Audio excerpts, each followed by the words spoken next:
Welcome back. आज हम बात करेंगे पैटर्निटी लीव पितृत्व अवकाश के बारे में।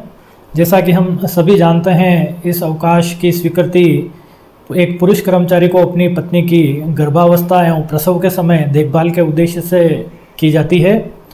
इस अवकाश का प्रावधान राजस्थान सेवा नियम के नियम 103A में किया गया है। यह अवकाश एक बार में 15 दिवस तक की अवधि के लिए स्वीकृत किया जाता है। साथ ही इस अवकाश को एक निर्धारित समयावधि के मध्य स्वीकृत करवाया जाना और उपभोग किया जाना आवश्यक होता है, अन्यथा यह अवकाश लैप्स माने जाते हैं। अपनी पत्नी के प्रसव से 15 दिवस पूर्व से लेकर प्रसव से 3 माह पश्चात इस अवधि के मध्य ही इन अवकाश का उपभोग किया जा सकता है। यानी इन 3.5 माह में ही कर्मचारी को अवकाश का उपभोग करना होगा। यदि कर्मचारी द्वारा इस अवधि के मध्य अवकाश का उपभोग नहीं किया जाएगा तो ये अवकाश व्यवगत माने जाएंगे, लैप्स माने जाएंगे, इन्हें कैरी फॉरवर्ड नहीं किया जाएगा। यह अवकाश नियमित कर्मचारी के साथ साथ प्रोबेशनर ट्रेनीज पे भी समान रूप से लागू हैं, उन्हें भी यह अवकाश समान रूप से देय हैं।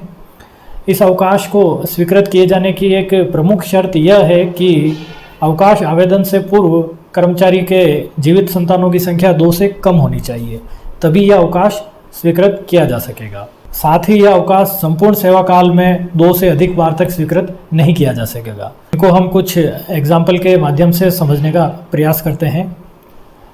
मान लीजिए कर्मचारी की पत्नी के प्रथम प्रसव में प्रथम संतान एवं द्वितीय प्रसव में द्वितीय संतान का जन्म हुआ है, तो कर्मचारी द्वारा दोनों बार अवकाश आवेदन किया गया है तो दोनों ही बार अवकाश स्वीकृत किया जा सकेगा, क्योंकि प्रथम प्रसव के समय जीवित संतान की संख्या 0 थी और द्वितीय प्रसव के समय पूर्व में जीवित संतान की संख्या 1 थी। अर्थात दोनों परिस्थितियों में पूर्व में जीवित संतानों की संख्या 2 से कम थी, इसलिए अवकाश स्वीकृत किया जा सकेगा।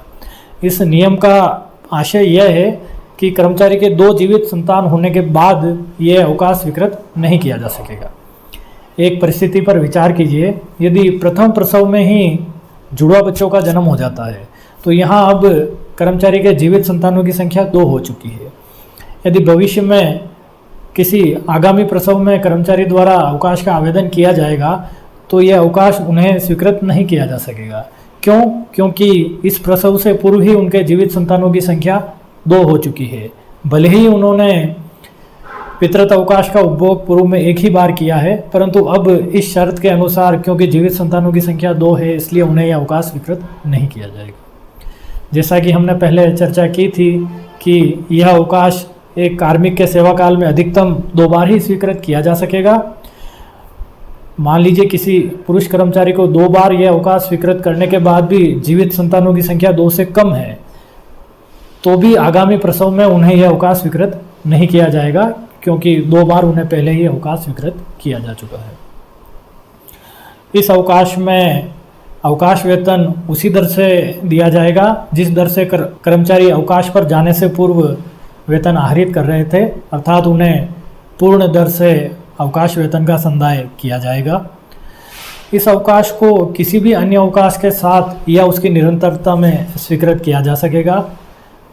मान लीजिए किसी कार्मिक को अपनी पत्नी के प्रसव के समय 15 दिन से अधिक अवकाश की आवश्यकता है, तो 15 दिन पितृत्व अवकाश के और 10 दिन जो भी अन्य अवकाश उन्हें स्वीकृत किए जा सकते हो, दोनों अवकाशों को एक साथ निरंतरता में स्वीकृत किया जा सकेगा और 25 दिन का अवकाश उपभोग कार्मिक द्वारा किया जा सकेगा। अवकाश आवेदन एवं अवकाश स्वीकृति की प्रक्रिया को भी हम समझ लेते हैं। इस अवकाश को कार्मिक के कार्यालय अध्यक्ष स्वीकृत करने में सक्षम होंगे। अवकाश के लिए अवकाश आवेदन अपने कार्यालय अध्यक्ष को किया जाएगा। आवेदन के साथ प्रसव या गर्भावस्था से संबंधित मेडिकल डॉक्यूमेंट्स आवश्यक रूप से संलग्न किए जाने चाहिए। साथ ही अवकाश आवेदन में अपनी पत्नी के इस प्रसव से पूर्व उस कर्मचारी के जीवित संतानों की संख्या का भी उल्लेख कर देना चाहिए, ताकि कार्यालय अध्यक्ष को अवकाश स्वीकृति करने में आसानी रहे। कार्यालय अध्यक्ष को भी चाहिए कि वो इन सभी बिंदुओं की जांच कर ले, उसके पश्चात ही अवकाश स्वीकृत किया जाए। इस अवकाश का कोई पृथक से लेखा संधारण नहीं किया जाएगा। अवकाश स्वीकृति एवं अवकाश उपभोग की प्रविष्टि आवश्यक रूप से सेवा पुस्तिका में अंकित कर देनी चाहिए, जिससे कि अवकाश उपभोग का स्थायी लेखांकन सेवा पुस्तिका में रहे और भविष्य में कभी भी आवश्यकता हो तो सेवा पुस्तिका में देखा जा सके कि कर्मचारी ने कितनी बार इस अवकाश का उपभोग किया है। इस प्रकार हमने पैटर्निटी लीव के मुख्य मुख्य प्रावधानों पर चर्चा इस वीडियो के माध्यम से की है। आपका यदि कोई प्रश्न हो तो कमेंट बॉक्स में आवश्यक रूप से कमेंट डालें। धन्यवाद।